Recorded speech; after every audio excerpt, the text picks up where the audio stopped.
This is where the terror started in April, at the Boston Marathon finish line. But Megan, Alex, Rosa, Laura, and Fiona, and really an entire city all say this is also where it ends next April. We're gonna come back. You can't stop us.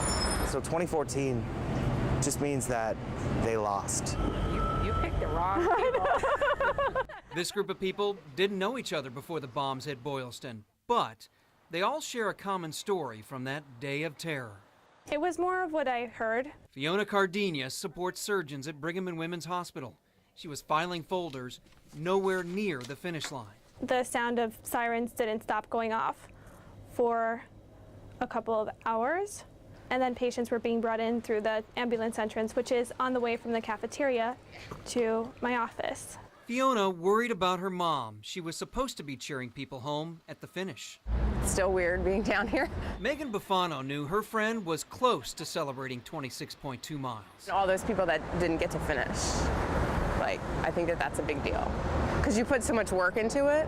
Rosa Evora ran that day. She was closing in on the finish. This big guy, a cop, just came in front of us. He said, "The run has stopped."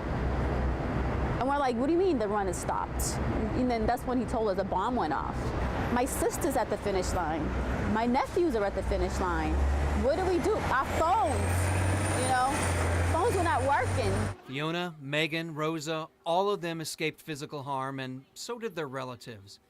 Emotionally, though, Rosa says it best. I still have this, I have this knot in my chest that I don't know how to get rid of. Because we were just, I still don't know how to get rid of it. And I don't know how to. Most of them met us recently at the spot of the second bombing. 6 months ago, this is where that second bomb went off, and when you look around in this area, you really don't see any signs of that, except for this. This is a simple memorial to the people who died and were hurt. You guys have absolutely made it huge. All of the people we met told us the healing really started over the summer. That's when several heard about a cross-country run called One Run for Boston. The relay started in LA, passed through Missouri, and caught Alex Silberman's attention. And I think we were all looking for something after the events, some way to give back, some way to just be involved and start the healing process. This is the famous finish line that we were robbed of.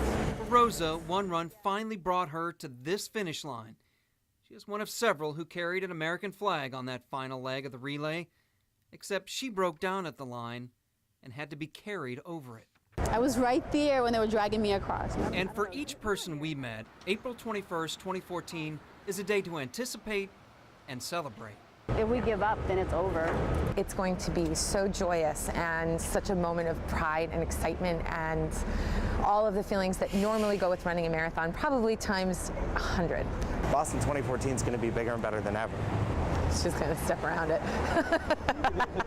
And Rosa, she can't bring herself to touch or cross the finish line on her own. Not yet. But she promises that will happen next April.